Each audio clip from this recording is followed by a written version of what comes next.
مغفرة ربي سوي رحمة مرضي يا شيخة سوي قولي لا إله إلا الله. لا إله إلا الله نو. أنا شنديلك بياسا سمبلا نديلك نو.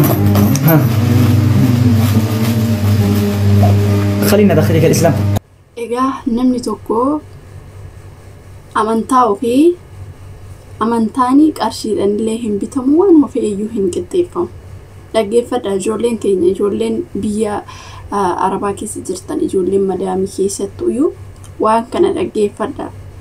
Amantaa ofii jechuun lubbuudha. Lubbuu kee immoo dubartitee qarshiidhaan gurgurattu sii galee. Ashamaar kafuunee hordoftoota kabajamtoota chaanaal YouTube galatti jalatti argamtan jirtu bakka jirtan hundatti nagaan waaqessanii faa baay'eetu jecha.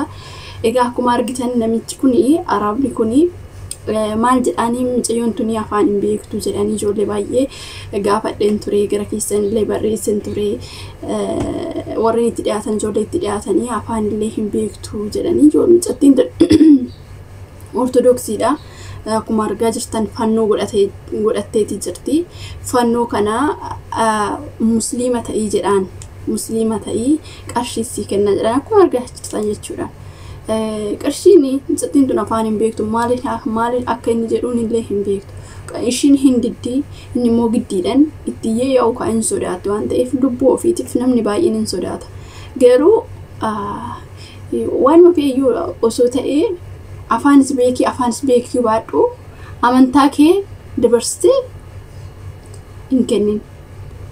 Ijoolleen namoonni 12 Liibiyaatti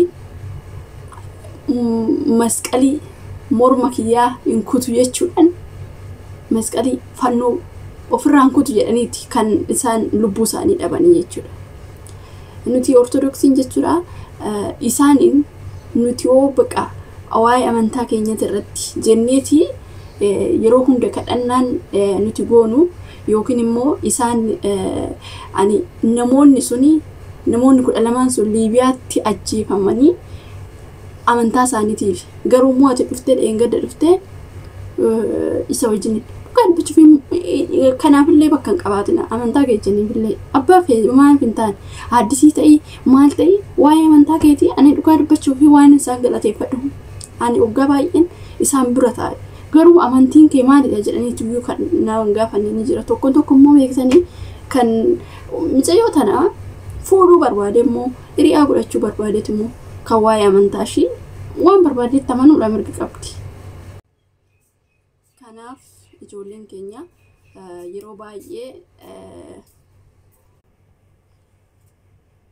kanaafuyyuu waa'ee amantaa keessanii irratti abbaa waan barbaadetti amanuu danda'a.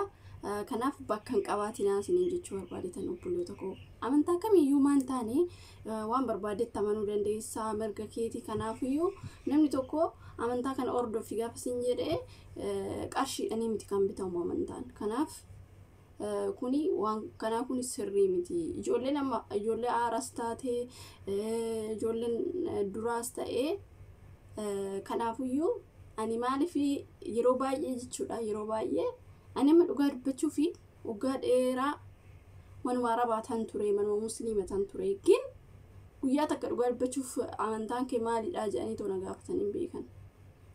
Kanaafuyyuu dirqamaan immoo waan amantaa kee jijjiirradhu siin jedhu bira gahe taanan kuni jireenya illee siif hin ta'u siifillee dhugaa dubbachuuf waan biraasitti si keessa jechuudha. Gin yeroo baay'ee argitan yoo ta'e mucattii Ugaandaa wayiiti Haliimaa kan jedhamtu jechuudha. Mucayyoo san irratti waa baay'eetu dalagame yaa'u dhugaa dubbachuuf biyyuma Saawud Arabiyaa keessatti jechuudha. Waa baay'eedha kan ishiirra ga'ee gin hanga mootummaan isaaniitillee mootummaan biyya Ugaandaa saniitillee namtichi san bakka inni jirutti dhugaa dubbachuuf barbaadaa turedha. Amantaan kun waa'ee amantaa kan walitti qabu isaan waan barbaadetti amanuudhaan mirga qabda. Kanaafiyyuu waa biraatiif yoo barbaade malee kun sirrii miti. Qarshiin amantaadhaan hin bitamu isiniin jechuu barbaadetanii nawaan akkasiiti yeroo baay'ee waan akkanaatitu jira. Ijoolleen keessattuu biyyoota adda addaatitti waan kanarratti waa'ee amantaa kanarratti namoota baay'eedha beektanii ijoolleen haaranumaan beekanii malsii waan itti deebisan yeroo wallaalanuu baqa giraa gabba'amte amitsattiin tuni giraa gabba'amteeti dhugaa dubbachuuf ani kan ilaalutti afaan inni waan jedhuun hin dhageessu gin jechuu bichaa beekti amaariffaan aawo jechuun bichaa beekti malee waan inni dhuusan sirriitti gadi fageenyaan hin beeku. Namoonni tokko hin arrabsitu. Namoonni hedduun jechuudha. Anoon ilaalu namoota hedduudha kan ishee arrabsu. Garuu isheen immoo aaraa waan taateef isheen arabiffa iffahamnee kanaafidha. Ana akkasii obboloota koo akkasitti hubachuu qabdu. Maaliif yeroo baay'ee dhugaa dubbachuu fi namarratti yaada kennuu osoo hin taane namni sun maaliif jettanii gadi fageetiin. Annaan akkasitti sin jechuu jaalladha obboloota koo maaliif yeroo darbee maal seetanii muudannoo tokko micatti wayitii biyya Itoophiyaatti gara Beeruutii deemti. Yeroo kanatti micattiin tuni waa'ee amantaa ishii qabattee dhufte. Isheen amantaa ishii kabraa yoo ta'u amantaa ishii san eeyyamuu fi hin dandeenye beektanii micattiin immoo na deebisii biirootti na deebisii ani bakka ergaa waa'ee amantaa kiyyaanaaf hin eeyyamne na deebisii jetteen. Yeroo kanatti maaltu ta'e seetarraa jiidha micattii san shintibeetii keessa galchitee gaafa harka ishii kana duubatti dhiite too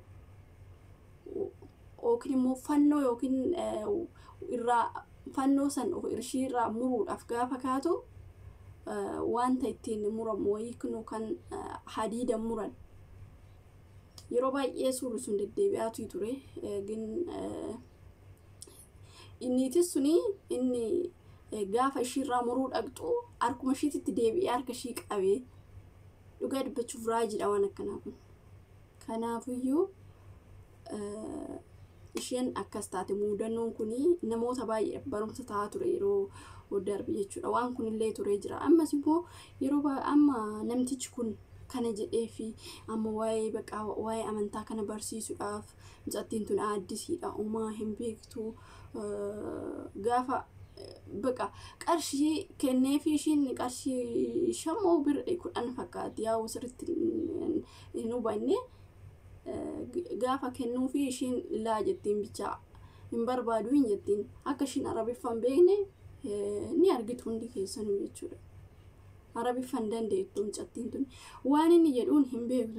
Namoota akkanaa kana dhugaa dubbachuuf yoo namaa danda'ame birumaa bahuudha yookiin immoo biraa yoo sii danda'ame nama akkanaa biraa keessattuu dhiira dhugaa dubbachuuf dubartiirra yaa taatu tarii. Warri dhiiraa gin akkanatti ofitti dhiyeessee akkanatti wajjiniin waa'ee amantaa barsiisuudhaaf osoo hin taane inni waa biraa boodammoo waa'ee biraa gaafataa micattii sana dhugaa dubbachuu waan guddaarran yookiin immoo waan hin taane irratti raawwachuu danda'a micattii sana. Gin inni amma waa'ee amantii barsiisee ofitti siqsee ofitti beektanii gara amantaatti yoo dhufte boodammoon ani gara isaatitti dhufti. Inna kana wanti beekuu qabdanii amantaan kamiyyuu qarshiidhaan hin bitamu. Miliyoona yoo ta'e amantaan ofii lubbuu ofiiti. Qarshiin hin baddi.